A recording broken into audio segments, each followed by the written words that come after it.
Hey y'all, so if you are not a member of my Patreon and would like to support my content, go ahead and click my Patreon link below and become a member today.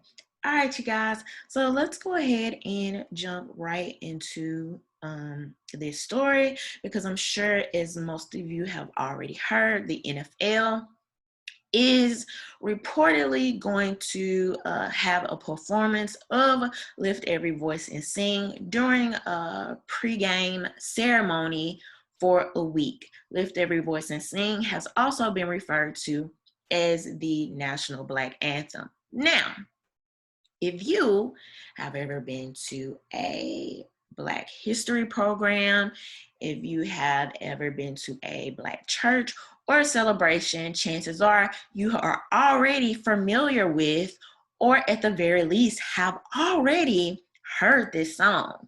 If you are not familiar with this song, you will probably like to blame that on a failed education system that has oftentimes tried to capsulate all of Black and American history into only slavery, oftentimes disregarding some of the very rich history that came after slavery. With this song in particular, Lift Every Voice and Sing, a song that was written to commemorate Abraham Lincoln.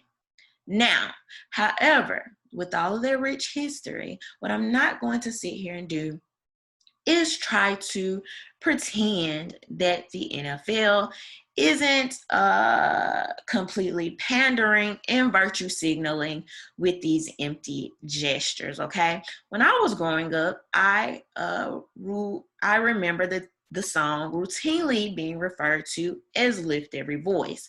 So on top of a NFL that is pandering with empty gestures, you have a media that is trying to run off with this narrative to create more polarization. Black American history is not clickbait. Black American history is not for sale.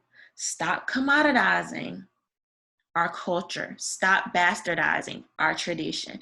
For some reason, I can just imagine NFL board members sitting in a freaking boardroom like, oh my God, I know, I got it. The Blacks will love it, right?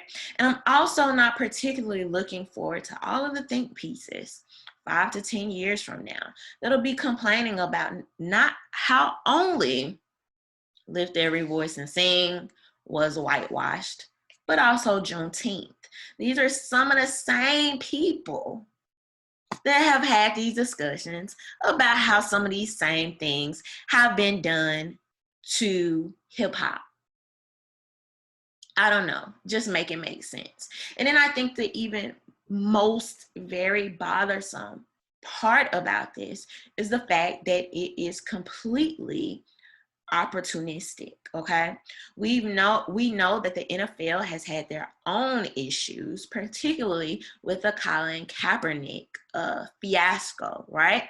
And so all the things that could have been done during that time were not. Yet the NFL waits for a time, particularly after the George Floyd situation, where George Floyd has not only become a national discussion, but also a global one.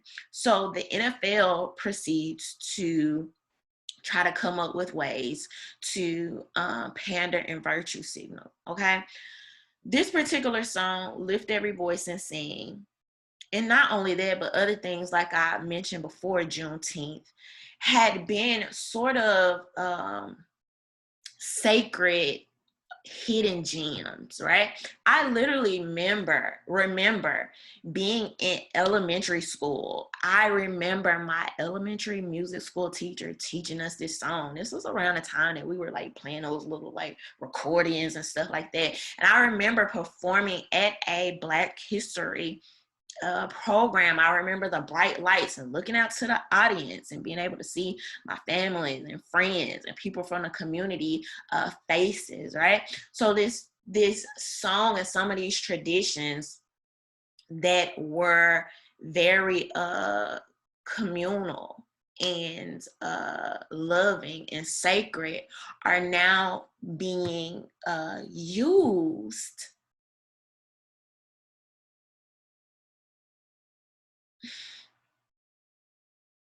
as opportunistic and capitalistic opportunities. And I don't like it. I can't rock with it. And that's my opinion on it. So those are my thoughts. Leave your thoughts below. Don't forget to subscribe. Bye.